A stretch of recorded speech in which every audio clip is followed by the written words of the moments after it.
जो स्वयं पर विजय प्राप्त कर लेता है, संसार की कोई भी शक्ति उसे पराजित नहीं कर सकती। जीवन में हर व्यक्ति कभी न कभी ऐसी परिस्थितियों से गुजरता है, जहां क्रोध, कटु वचन, चिंता और निराशा उसे घेर लेते हैं। लेकिन श्री कृष्ण हमें सिखाते हैं कि सच्चा योद्धा वही है जो दूसरों को नहीं बल्कि स्वयं के मन, वाणी और क्रोध को जीत ले। पहला, अपने गुस्से पर काबू कैसे करें? क्रोध एक ऐसी आग है जो सबसे पहले उसी व्यक्ति को जलाती है जिसके भीतर वह पैदा होती है। जब भी क्रोध आए, तुरंत प्रतिक्रिया मत दीजिए। कुछ क्षण रुकिए, गहरी सांस लीजिए और मन ही मन भगवान का नाम स्मरण कीजिए।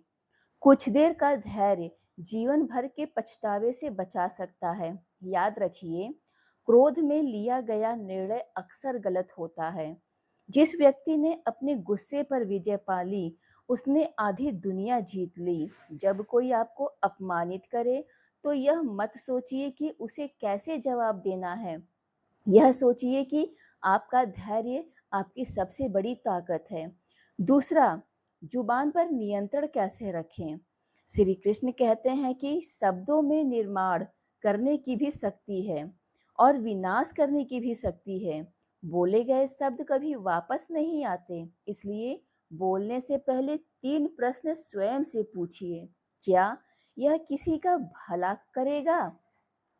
यदि उत्तर नहीं है, तो मौन सबसे श्रेष्ठ उत्तम है। मीठे शब्द रिश्ते बनाते हैं, कठोर शब्द रिश्ते तोड़ देते हैं। एक क्षण का क्रोध वर्षों की मित्रता समाप्त कर सकता है। तीसरा, मन को शांत कैसे रखें? मन को शांत रखने का सबसे सरल उपाय है, जो आपके नियंत्रण में है, उस पर ध्यान दीजिए, और जो आपके नियंत्रण में नहीं है, उसे भगवान पर छोड़ दीजिए।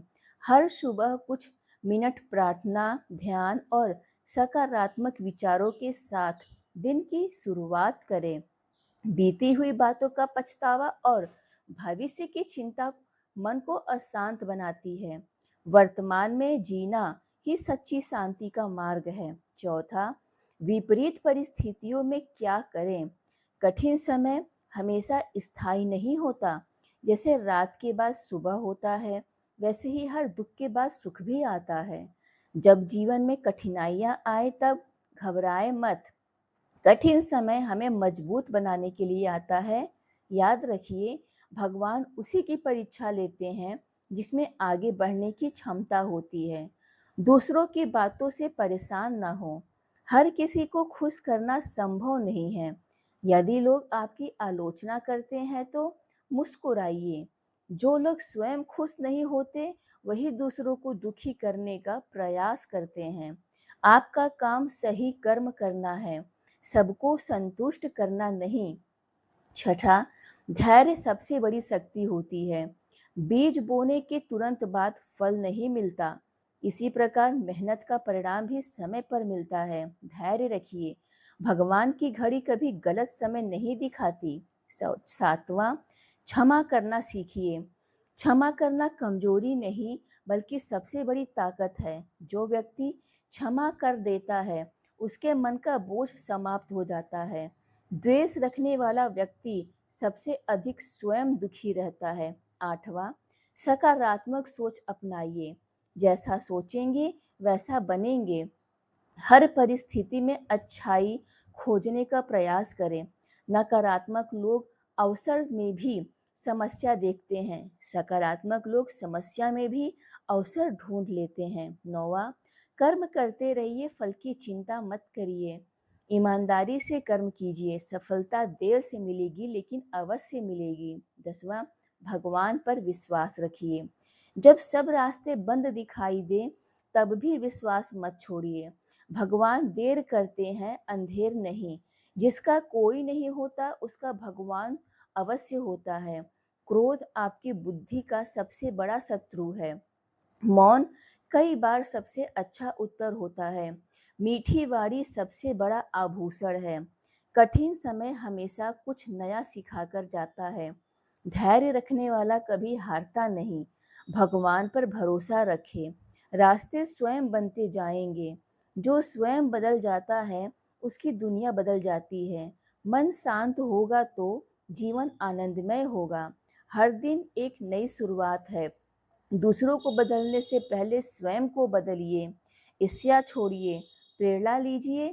क्षमा करने वाला सबसे अमीर इंसान होता है। अच्छे कर्म कभी व्यर्थ नहीं जाते। जो अपने मन का स्वामी है, वही सच्चा विजेता है।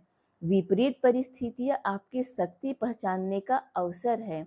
जितना कम बोलेंगे, उतना कम पछताएंगे। मुस्कान हर समस्या की पहली दवा है। विश्वास रखिए, भगवान आपके साथ है। समय बदलता है, इसलिए निराश मत होइए। हर कठिनाई के पीछे ईश्वर की कोई ना कोई योजना होती है। अंतिम संदेश देना चाहते हैं, जीवन में सुख और दुख आते जाते रहेंगे, लेकिन जो व्यक्ति अपने गुस्से पर नियंत्रण, जुबान पर संयम, मन में शांति और भगवान पर अटूट विश्वास बनाए रखता है, वही वास्तव में सफल और सुखी जीवन जीता है। याद रखिए, दुनिया को जीतने से पहले स्वयं को जीतना आवश्यक है। जब आपका मन शांत होगा, वाणी मधुर होगी और कर्म श्रेष्ठ होंगे, तब कोई भी विपरीत परिस्थिति आपको हरा नहीं पाएगी। उम्मीद है कहानी आपको अच्छी लगी होगी। वीडियो अच्छी लगे तो वीडियो को लाइक, शेयर, सब्सक्राइब करना मत भूलिएगा। अंत तक वीडियो में बने रहने के लिए बहुत बहुत धन्यवाद। राधे राधे।